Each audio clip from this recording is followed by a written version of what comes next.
How did I know that was going to be the first question? Uh, yeah, Quentin's.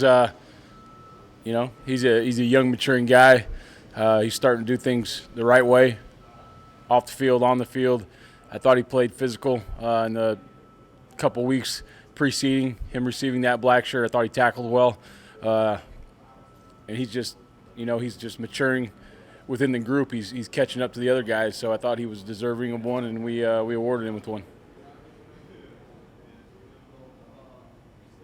Minnesota's offense, they're pretty banged up. Just lost their second starting running back. I guess what challenges do they present, just given the personnel they've kind of had shifted this season?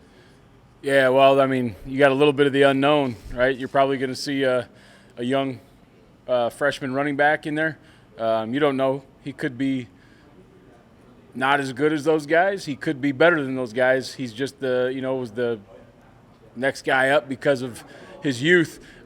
He could be the next great one. So we got to prepare like it's the best running back we've seen back there. And you never know if they think that their running game is not going to be where it needs to be. They might start throwing the ball around. They might have some interesting wrinkles put in there. Obviously, they get in a lot of interesting personnel sets with multiple tackles in the game, multiple tight ends in the game. You got to be ready for all those different variations of formations, all those different variations of the run. You got to be ready for number 12 to come in the game and be a running quarterback and kind of overtake that wildcat role. You got to be ready for a running back to go back there and be the wildcat.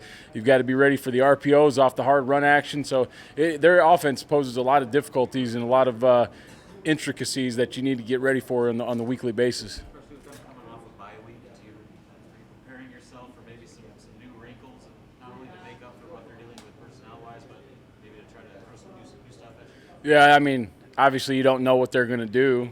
They've had a week to prepare. I'm sure they'll have some new stuff going on.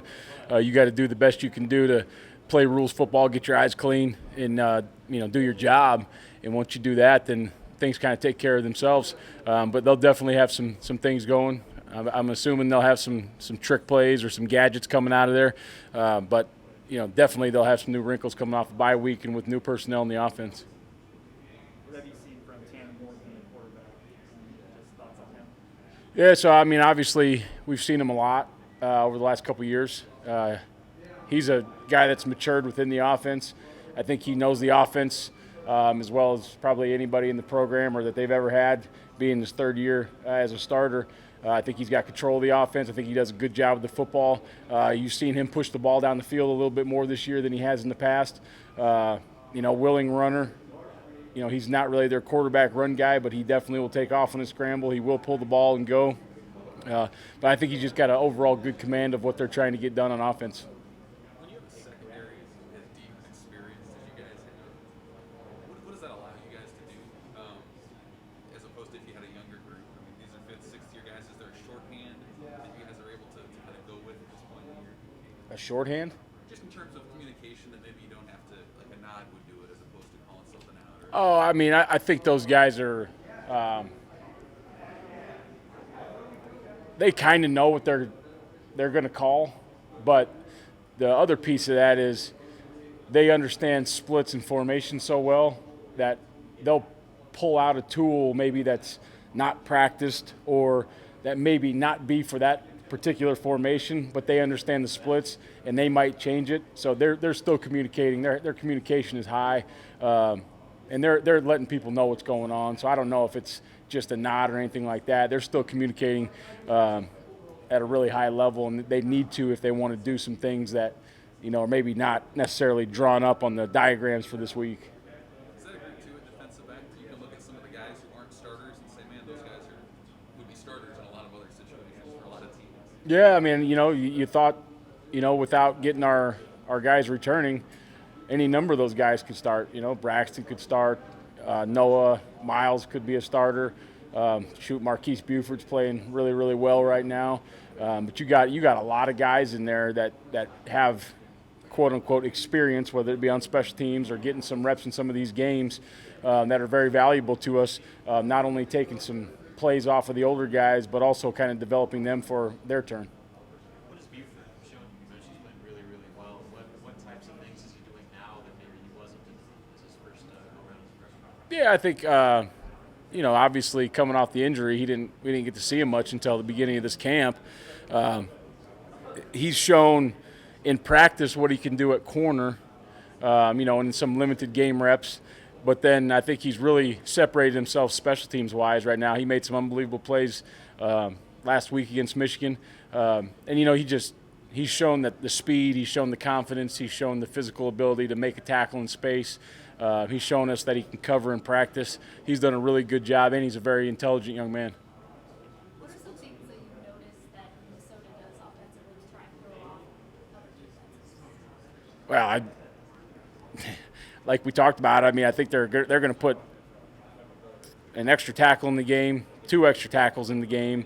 They're going to make some of the same formations with different bodies. They're going to have a dead receiver. They're going to have live receivers. They're going to have some unbalanced. They're going to run their run plays, but they're going to do it out of, like we said, multiple personnel groupings, multiple motions, multiple formations. And I think they're going to have a little bit of a formation of the week, a little bit of a run of the week each week to try to throw everybody off and maybe complement what they really want to get done in the run game. What do you tell your players? Because I think that Minnesota ranks second in the conference in time of possession. They like to hold the ball on offense. Just what do you, going into a week when you know an offense is going to kind of hold the ball, what do you tell your players?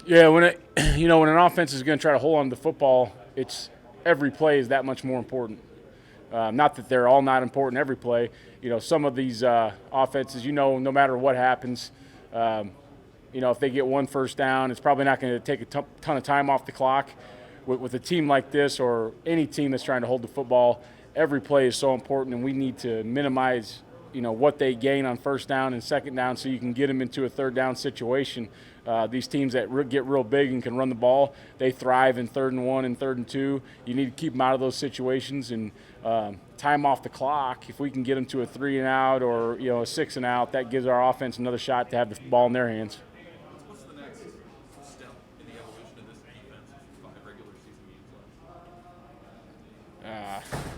The next step is just we need to play better. Error-free. They played a good football game the other night, but too many explosive plays out there. Most of those were some communication errors, not necessarily communication, but a little bit of a bust here and there. So eliminate the explosives, cause more turnovers, get more sacks. That's probably the evolution.